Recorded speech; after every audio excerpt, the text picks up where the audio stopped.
ಹೇಳಪ್ಪ ಏನು? ಏನಾದರೂ ಕೆಲಸ ಇದ್ದರೆ ಕೊಡಿ ಅಣ್ಣ, ಕೆಲಸ ಮಾಡ್ಕೋತೀನಿ.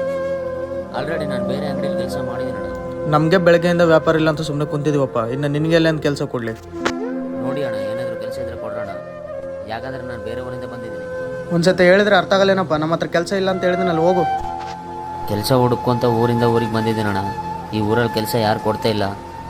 2 ದಿನ ಆಯ್ತಣ್ಣ ಊಟ ಮಾಡಿ. ಏ ತಮ್ಮ, ಒಂದು ನಿಮಿಷ ತಡಿ, ಬಾ ಇಲ್ಲಿ.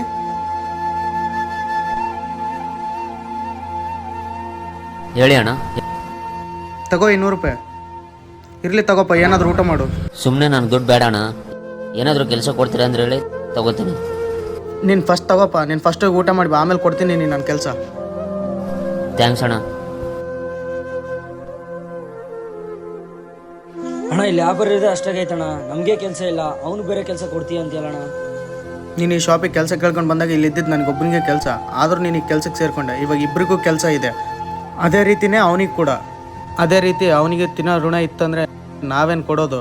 ಆ ದೇವರೇ ಕೊಡ್ತಾನೆ.